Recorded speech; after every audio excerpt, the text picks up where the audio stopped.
습니다. 하나님 말씀 보겠습니다. 요한 3서 1장 2절입니다. 우리 같이 봉독하겠습니다. 사랑하는 자여, 내 영혼이 잘됨 같이 내가 범사에 잘되고 강건하기를 내가 간구하노라. 아멘. 속담 중에 마음은 콩밭에 가 있다라고 하는 속담이 있습니다. 그래서 제가 이 속담의 유래를 찾아보니까 두 가지 이야기가 있어요. 하나는 비둘기 마음은 콩밭에 있다라고 하는 말이 이 속담의 유래다라고 하는 얘기가 있어요. 이 말이 무슨 말인가 봤더니 비둘기가 콩을 그렇게 좋아한답니다. 그래서 그냥 콩밭에 가서 콩을 따먹는 걸 그렇게 좋아하기 때문에 비둘기가 지금 여기에 앉아있지만 마음은 콩 먹고 싶어서 콩밭에 가 있을 거다. 이 이야기를 가지고 이 속담이 유래됐다. 이런 이야기가 하나가 있고요. 두 번째는 농사 짓는 사람들이 여기저기 빈 땅만 있으면 콩을 심었는데 콩이 연그러 가면 예를 들어서 논이나 밭은 여기가 논이야 밭이 하면서 좀 지켜보기도 하고 영역이 규정되어 있는데 여기저기 막 심어놓으면 사람들이 지나가면서 볼 수 있고 훔쳐갈 수 있잖아요. 그래서 콩농사를 지은 사람들이 아이고 콩이 다 익어가는데 내 콩 누가 훔쳐가면 어떡하나, 설에 가면 어떡하나 하면서 몸은 여기 있지만 마음은 콩밭에 가 있다라고 하는 이 내용이 유래됐다라는 설이 있습니다. 제가 지금 이 이야기를 왜 하냐면요, 지금 여러분의 마음은 어디에 가 있습니까? 혹시 아이고 예배 빨리 끝내야지, 가가지고 같이 가족들끼리 식사하고 빨리 올라가야 되고 어디로 가야 되고, 혹시 이런 마음이 여러분 마음속에 가득 차 있지 않으십니까? 그렇다면 여러분의 마음은 콩밭에 가 있는 겁니다. 한번 저를 따라해 보시기 바랍니다. 그래도 예배는 제대로 드립시다. 아무리 여러분들이 빨리 가고 싶어도 제가 설교 끝나고 예배 끝나야지 갈 수 있습니다. 어차피 여러분은 도관의 쥐입니다. 그러니까 딴 생각하지 마시고 예배는 제대로 드렸으면 좋겠습니다. 그리고 제가 눈에 말씀드리지만 저도 눈치 있는 놈입니다. 여러분이 제 설교 오늘 같은 날은 좀 짧게 해야 되는데 괜히 이래라 효도해라 가족끼리 이렇게 해라 얘기해봐야 특별히 우리 자녀분들은 잔소리 같은 생각이 들 거라 생각이 들어 간단하게 짧게 그러나 아주 중요한 내용으로 설교 딱 20분만 하도록 하겠습니다. 동의하시면 이해하시기 바랍니다. 그래도 너무나 반가운 분들이 있어서 너무 좋습니다. 자, 일단 그간 2024년도 나는 복 있는 사람입니다 라고 하는 그 주제와 함께 설교들이 이제 계속 연결되어 가고 있습니다. 그래서 우리가 복이 뭔지 좀 알아야 된다. 그리고 복이 어떻게 하면 우리에게 임하는지 알아야지 아무것도 모르고서 어떻게 누릴 수 있느냐, 이제 그 이야기를 가지고 연초에 시작을 했습니다. 그러면서 복이 뭐냐? 복이 뭐예요? 돈 많이 버는 거, 건강해지는 거, 합격하고 잘 되는 게 복이다라고 생각하는데 그런 거 말고 생각해 보면 복은 뭐냐면요, 하나님께서 우리를 사랑하시고 또는 불쌍히 여기시고 약속을 해주셨기 때문에 은혜를 베푸시거든요. 그래서 은혜를 베푸셔서 생긴 결과가 복이에요. 이해가 되시죠? 하나님께서 도와주시고 함께 하시고 불쌍히 여기시고 이래가지고 우리가 누릴 수 있는 게 복인 거예요. 그러다 보니 복이라는 것을 우리가 하나님 건강하게 해주세요, 돈 많이 벌게 해주세요, 이런 걸 가지고 사실은 기도하거든요. 그런데 그거에 복이 생기게 되고 복이 오는 근본적인 원인이 더 중요하면 그거를 알고 그것을 구해야 되는 거예요. 예를 들면은요, 친구 사이에 돈을 빌리고 싶어요. 그래요? 그러면은 그 친구한테 돈 좀 빌려줘 라고 조르기보다는 그 친구와의 우정을 돈독하게 하는 게 그게 먼저가 필요한 거잖아요. 친하지도 않는데 믿지도 않는데 돈 빌려달라 하면 되겠어요? 그게 아니라 우정이 깊고 친하고 서로 신뢰할 수 있는 관계를 만들고 나면 내가 어려우면 말하지 않아도 빌려줄 수 있는 거거든요. 그래서 하나님과의 우리와의 관계가 이런 거라는 거예요. 하나님 앞에 하나님 이게 필요해요, 이거 해주세요, 내게 이런 복이, 이런 형통이, 이런 평안이 필요해요. 기도하고 조르는 것도 분명 필요한데 그것보다 앞서 하나님이 어떤 사람에게 복을 주는가, 어떻게 하면 우리가 복을 받을 수 있는가, 이거를 먼저 만들어야 된다는 거예요. 그래서 제가 해왔던 설교들의 결론들이 이거였죠. 하나님이 함께 하시면, 하나님이 우리 가운데 계시면 복을 받는다는 거예요. 오베데돔의 이야기 기억나시죠? 법궤가, 언약궤가 오베데돔 집 마당에 그냥 있기만 했어요. 그럼 있기만 했는데도 그 집안이 복을 받았거든요. 성경에서 얘기하는 것은요, 하나님이 함께 하시면 복을 받는다는 거예요. 그러면 하나님 이거 해주세요, 저거 해주세요, 하나님 이거요, 이거요, 이 기도 이전에 먼저 기도해야 된다고요? 하나님 우리와 함께 해주세요. 이게 근본이기 때문에 이걸 먼저 기도해야 된다는 거예요. 그리고 그 다음 주 하나님이 함께 해주시는 것은 내가 어떻게 할 수 있는 게 아니에요. 하나님이 결정하시는 거거든요. 그리고 그 다음 주에 제가 무슨 설교를 했냐면은 이 시편 128편을 가지고 이렇게 설교를 했어요. 하나님을 경외하면, 그건 우리가 할 수 있는 거예요. 하나님을 경외하면 하나님께서 우리가 손으로 하는 모든 일이 잘 되게 하시고 복을 주시고 형통하게 하신다 하면서 집에 딱 가보면은 그 안에는 결실한 포도나무 같고 자식들은 어린 감람나무와 같으니 이같이 복을 받으리라 라고 하면서 현재도 풍성하고 미래에도 희망찬 모습을 얘기했어요. 그래서 그러면 우리가 하나님 돈 많이 벌고 자녀들이 잘 되게 해주세요, 이거에 대한 관심이 아니라 뭐에 대한 관심? 하나님을 경외하고 있는가, 이거에 대한 관심을 가져야지 성경에서 얘기하는 복들이 따라온다라고 제가 말씀을 드렸어요. 그래서 그간의 설교의 결론들을 이렇게 할 수 있어요. 얘기할 수 있어요. 한번 읽어볼까요? 세세한 복을 구하기 이전에 복을 받게 되는 근본적인 것을 구해야 된다. 이게 중요한 거예요. 그래서 여러분이 하나님 우리 자녀 이렇게 잘 되게 해주시고 또는 건강하게 해주시고 사업도 잘 되게 해주시고 기도하기 이전에, 그것도 기도해야 됩니다. 먼저 기도해야 된다고요? 하나님 함께 해주세요. 하나님 우리 아들 우리 딸이 하나님을 경외하게 해주세요. 이것이 먼저 앞장서야 됩니다. 순서에 대한 문제죠. 우리 모함의 성도님들, 우리 오신 가족분들, 자녀분들 무엇을 놓고 먼저 기도할 것인지를 정확하게 알 수 있게 되기를 주님의 이름으로 축원합니다. 친하지도 않은데 돈 빌려달라 할 수 있어요? 먼저 친해져야죠. 그래서 성경에서는 항상 그 이야기를 해요. 그게 뭐냐? 그리하면이라고 하는 이야기죠. 우리 모함의 성도님들은 너무 잘 알죠. 그리하면 뭐뭐 해줄게라고 하는 좋은 축복의 말씀들이 있어요. 근데 그리하면 앞에 뭐가 나오느냐? 하나님과의 관계에 대한 얘기가 나오잖아요. 나를 사랑하고 내 계명을 지키고 나를 경외하고 이러한 것들을 먼저 하고 나면 그리하면 네가 장수하리라, 그리하면 네가 복받으리라, 그리하면 원하는 대로 주리라. 그러니 먼저 무엇을 구해야 될지 알아야 됩니다. 그게 바로 나는 복 있는 사람이 되기 위해서 제일 먼저 알고에 대한 이야기입니다. 자, 그러면서 요한 3서도 우리가 잘 아는 말씀인데 그 이야기가 반복되는 겁니다. 이 요한 3서라고 하는 성경은 누가 썼을까요? 1번 세례 요한, 2번 사도 요한. 누굴까요? 머뭇거리셨어요? 사실 이거 좀 헷갈려요. 왜냐하면 요한이 한두 명이어야죠. 사실은요 헷갈릴만 합니다. 하지만 사도 요한입니다. 사도 요한. 이 사도 요한은 가장 나이 어린 예수님의 12제자 중에 한 명입니다. 막내였습니다.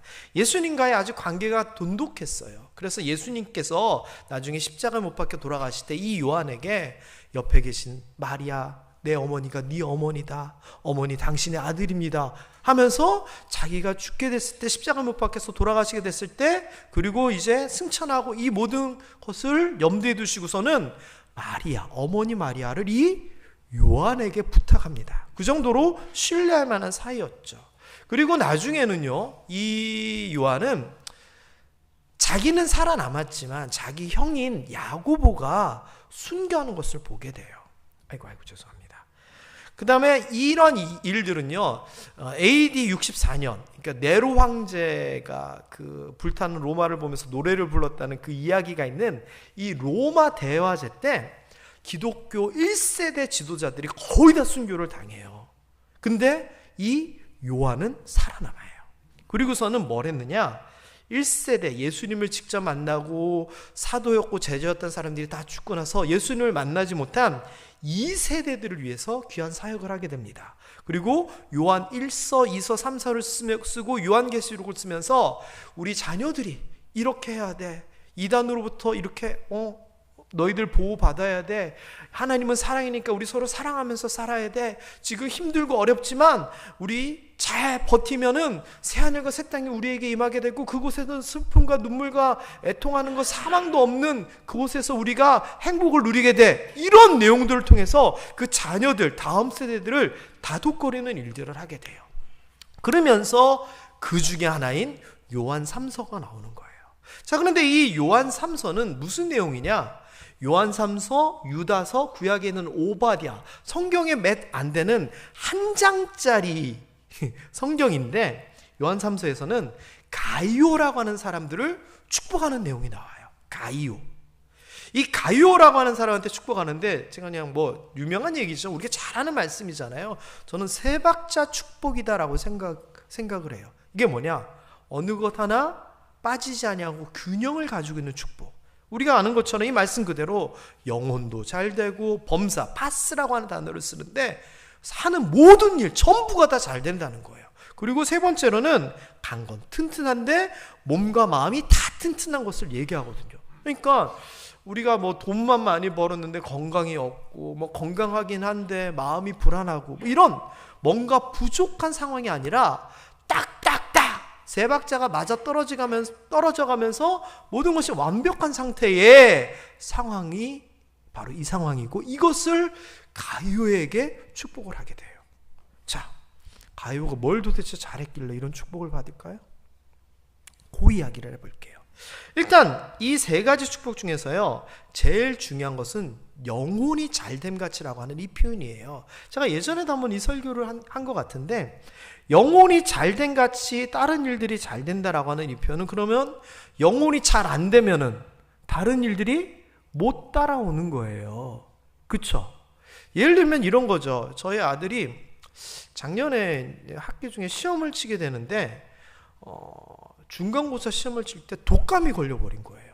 중간고사 치는 날. 그래서 학교에서 어쩔 수 없으니까 시험 못 친다라고 얘기를 하는 거고 그 다음에 하는 얘기가 대신 기말고사를 치면 기말고사 성적을 중간고사도 똑같이 줄게 이러는 거예요. 좋은 거예요, 안 좋은 거예요? 좋기도 하고 안 좋기도 한 거예요. 왜냐? 기말고사를 100점 받으면 중간고사도 100점이 저절로 되는 거고 기말고사를 공부를 잘 안 해서 70점을 받으면 중간고사 점수도 70점이 되는 거예요. 그러니까 기말고사 성적에 따라서 중간고사 성적도 따라오는 거예요. 이 이야기인 거예요. 우리가 영혼이 이만큼 잘 되면 하는 일도 이만큼 잘 되고 몸도 이만큼 강건해지는 거고 우리 영혼이 요만큼밖에 안 되면 하는 일도 요만큼밖에 안 되고 건강도 요만큼밖에 안 된다는 거예요. 그러니 영혼과 범사와 건강 중에 뭐가 제일 중요해요? 영혼이 제일 중요하다는 거예요. 이게 이제 이 본문의 내용이죠. 자, 그런데 이 가이오는 칭찬을 받는 거예요. 네 영혼이 지금 잘 되고 있는데 다른 것도 잘 될 거야 라고 얘기를 하는 거예요. 이 말은 사도 요한 이 사람이 듣기에 이 가이오가 뭔가를 잘하고 있다는 거예요. 그러면서 야, 너 영혼 잘 되고 있네 칭찬을 하는 거죠. 자, 이 잘 된다고 하는 표현이요 순조롭고 신속한 여행을 이루어주다, 방향과 쉬운 길을 인도하다라고 하는 그 헬라어적인 의미를 가지고 있어요. 그러니까 잘 된다라고 하는 것은 우리가 저쪽으로 가야 되는데 제대로 가고 있다는 거예요. 여행을 가는데 목적지에 잘 가고 있고 여행을 제대로 즐긴다는 이 과정과 길에 대한 내용이거든요. 그래서 이 잘 된다라고 하는 것은 바른 길을 걸어가고 있다는 얘기예요. 자, 여기에서 여호수아 얘기 잠시만 해볼게요. 여호수아를 하나님께서 모세가 죽고 나서 지도자로 세우는데 하나님께서 여호수아에게 뭘 당부하냐면은 야, 모세가 내게 명령한 대로 그 하는 일을 잘 율법을 다 지켜 행하고 하면서 나오는 표현이 우로나 좌로나 치우치지 말라라고 하는 표현을 써요. 이 치우치지 말라라고 하는 말은 수르라고 하는 히브리어를 썼는데 이게 뭐냐? 벗어나다, 빗나가다에 대한 얘기예요. 그러니까 벗어나거나 빗나가지 말라라고 하는 것을 여호수아에게 당부하는 거예요. 네가 가야 될 길, 네 목적은 저기고 내가 원하는 길은 여기니 좌로나 우로나 치우쳐서 빗나가지 말고 그 길을 제대로 걸어가라라고 하는 거예요. 반대로 가야 될 길을 제대로 못 가가지고 예수님 오실 때까지 욕먹는 사람이 성경에 한 명 있어요. 한 번 등장하는데 한 번의 등장이 짧은 등장이었지만 두고두고 욕먹는 사람이 있어요. 그게 누구냐? 대마라고 하는 사람이에요. 대마. 바둑 좋아하시는 분은 대마하면 대마불사 이런 거 생각나실지 모르겠는데 이 대마라고 하는 사람은요, 사도 바울과 같이 하나님의 복음을 전하는 일에 동참했던 사람이에요. 그런데 이 대마가 그 복음 사역의 길을 함께 해야 되는데 무슨 일이 있었느냐? 대마는 이 세상을 사랑하여 나를 버리고 데살로니가로 갔고 하면서 사도 바울이 너무 서운해하는 사람이에요. 같이 복음을 전해야 되는데 세상을 너무 사랑해서 나를 버리고 갔다는 거예요. 여러분, 치우치지 않는다는 거, 잘 되고 잘 살아간다는 것은 목적을 향해서 제대로 가는 건데 그 목적을 버리고 도망가 버리면 안 돼요. 대마, 글쎄요, 얼마나 사도 바울이 서운했으면은 요즘 젊은 아이들 표현하면 이렇게 디스를 당하면서 성경에까지 기록됐을까요? 게다가요, 이러한 제대로 살아가는 것, 그 길에서 벗어나지 아니하는 것, 제대로 된 길을 걸어가는 것은 올 한 해 우리의 표 말씀인 시편 1편과 연결이 되어 있어요. 우리가 잘 아는 시편 1편 1절에 악인, 죄인, 오만한 자에 대한 이야기를 하면서 그 꾀를 따르지 말고 그 길에 같이 동참하지 말고 그 자리에 앉지 말라라고 얘기하면서 우리가 무슨 생각을 하고 어느 길을 걸어가고 어디에 앉을 것인지 명확하게 해야지 복을 받는다라고 얘기를 해요. 그래서 우리 모함의 성도님들과 우리 가족들 살아가는 그 삶이 잘 되는 삶은 목적이 명확하고 그 목적에 따라 이탈하지 아니하고 벗어나지 아니하고 치우치지 아니하는 삶이에요. 그런 삶을 살 수 있게 되기를 주님의 이름으로 축원합니다. 자, 그런데 이 가이오가 그걸 잘했다는 거예요. 근데 도대체 뭘 어떻게 행하였으면 내 영혼이 잘 됐어라고 칭찬을 받을까요? 그 뒤에 3절에 나와요. 3절 노란 글씨를 보면 사람들이 와서 너희에 대해서 얘기를 하기를 가이오 네가 진리 안에서 행한다고 하네 라는 이야기를 해요. 진리 안에서 행한다는 것은 걷다 살다 삶을 보내다라고 하는 의미예요. 그러니까 이 가이오라고 하는 사람은 진리 안에서 살아갔다는 거예요. 자, 그러면 퀴즈. 진리 안에서 살아가는 것은 그럼 또 뭘까요? 영혼이 잘 되는 것은 진리 안에서 살아가는 거래요. 그러면 진리 안에서 살아가는 것은 뭘 어떻게 하면 우리가 진리 안에서 살아갔다는 걸까요? 여러 가지가 있겠지만 가이오가 어떻게 했느냐, 이렇게 했대요. 노란 글씨만 읽어볼까요? 형제 곧 나그네 된 자들에게 행하는 것은 신실한 일이니. 이게 무슨 말이냐? 지금이야 우리 어디로 여행을 가면 호텔도 있고 여관도 있고 이렇게 가서 잠을 자고 묵을 수 있지만 옛날에는 그게 아니었어요. 그런데 사도 바울도 그렇고 당시에 여러 복음을 전했던 사람들이 여기저기를 다니면서 복음을 전하는데 묵을 데가 있어야 되잖아요. 어떻게 해야 돼요? 어쨌거나 누구 집에 가서 신세를 져야 되는 거예요. 그런데 이 가이오가 그걸 감당해 줬대요. 그래서 야야야야, 그 동네 가면 가이오라고 하는 사람이 있는데 거기 가면은 먹을 것도 주고 잠도 재워주고 여비까지 챙겨줘. 이게 소문이 난 거예요.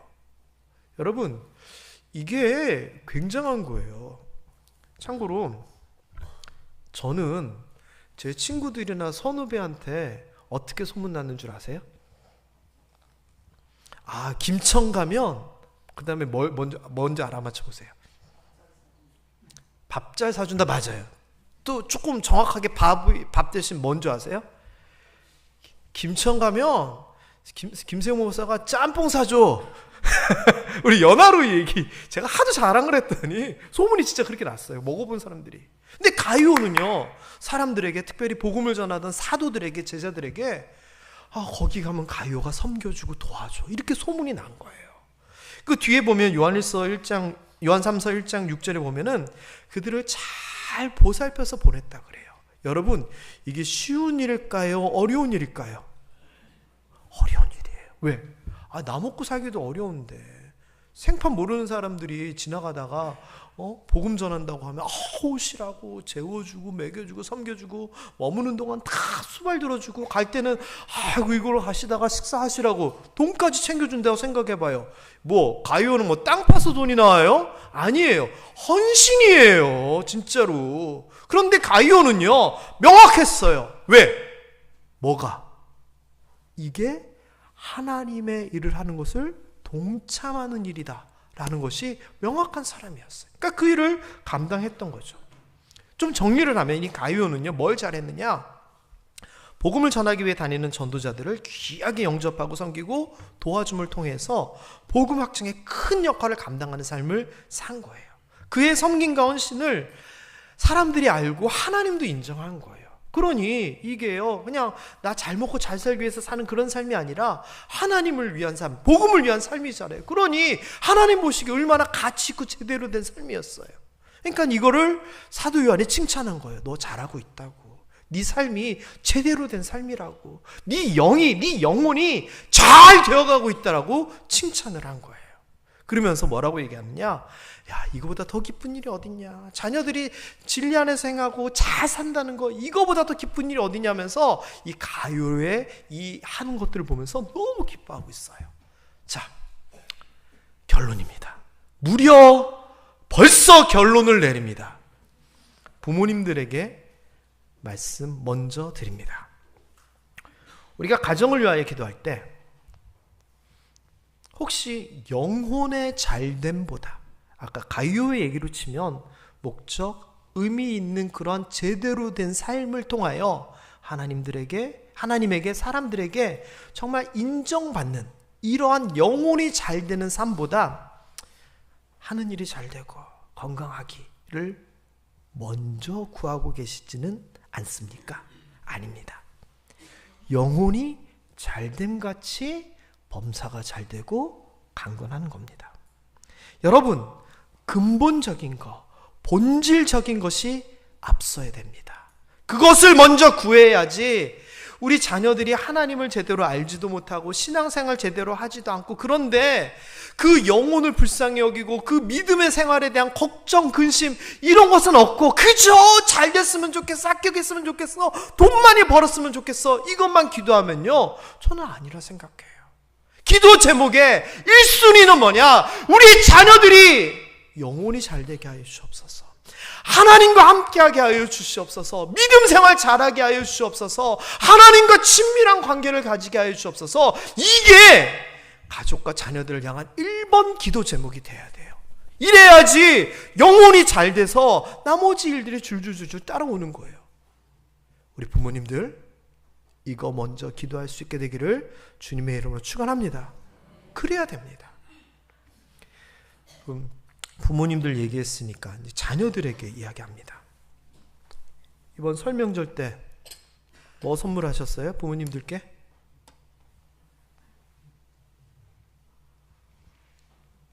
뭐 했어? 모녀간에 아주 그냥 심각하게 얘기를 하셔. 뭐 선물하셨어요? 아까 사도 요한이 뭐라 그랬냐면은 내 자녀가 진리 안에서 행한다 함을 듣는 그거보다 더 큰 기쁨이 어디 있겠냐 그랬잖아요. 맞아요. 혹시 선물 또는 어떤 효도의 행함을 통해서 이렇게 효도하신 거 잘하셨어요. 그런데 그러한 것보다 중요한 게 뭐냐? 내가 제대로 살아가고 있는 것. 세상적으로나 또는 하나님 안에서 믿음을 가지고 제대로 살아가는 것이 부모님 입장에서, 특별히 믿음을 가진 부모님 입장에서는 최고의 효도입니다. 예전에 우리 교회 한 성도님들이 자녀가 이제 결혼을 하게 됐어요. 결혼을 하게 돼가지고 예비 며느리랑 같이 이제 저한테 인사한다고 이제 청첩장하고 이제 같이 가지고 온 적이 있어요. 그래서 제가 그 예비 며느리한테 이렇게 얘기했어요. 아유, 이 부모님들은 다른 것보다 며느리가 믿음 생활만 잘하면 다른 거 아무것도 바라지도 않고 제일 기뻐하실 거라고. 라고 했더니 그 부모님들이 끄덕끄덕 하시는 거예요. 그거 진짜예요. 우리의 마음이 그런 것 같아요. 저도요. 뭐 우리 자녀들이 뭐 학교 가고 잘 되고 이것도 좋겠죠. 저는 그거보다 잘됨에 있어서 가장 근원이 믿음 생활하고 하나님 앞에 바로 서 있는 거, 저는 이게 더 원하고 바라는 거거든요. 여러분 그렇잖아요. 그 다음 자녀들이요. 제가 여러분에게 권면합니다. 돈으로서 또는 여러 가지 것들로서 효도할 수 있겠지만 제대로 살아가는 것, 제대로 믿음 생활하는 것을 부모님에게 보여주십시오. 그게 최고의 효도입니다. 왜? 그렇게 영혼이 잘됨을 통하여 다른 것들도 누릴 수 있다는 거 부모님이 알고 부모님이 기도하고 부모님이 소망했다며 그거 이루어 드리는 거, 그게 최고의 효도 아니겠습니까? 그렇잖아요. 오늘 말씀 정리합니다. 사랑하는 자여, 내 영혼이 잘된 같이 우리 모두 모함의 성도님들, 우리의 가족들, 자녀들 영혼이 잘되기를 주님의 이름으로 축원합니다. 그 영혼이 잘된 같이 우리가 하는 모든 일들이 2024년도 잘 되고 또한 강건할 수 있었으면 좋겠습니다. 이 말씀을 기억하면서 2024년 우리 가정에 속한 모든 사람들의 영혼이 하나님께서 기뻐하시는 바른 길에서 벗어나지 않기를 축복합니다. 그리하여 범사가 잘 되고 강건하기를 또한 축복합니다. 우리 옆에 분들에게 인사하겠습니다. 우리 또 특별히 가족들은 한번 손을 꼭 잡고 이렇게 축복했으면 좋겠습니다. 올 한 해 영혼이 잘 되시기 바랍니다. 기도하겠습니다.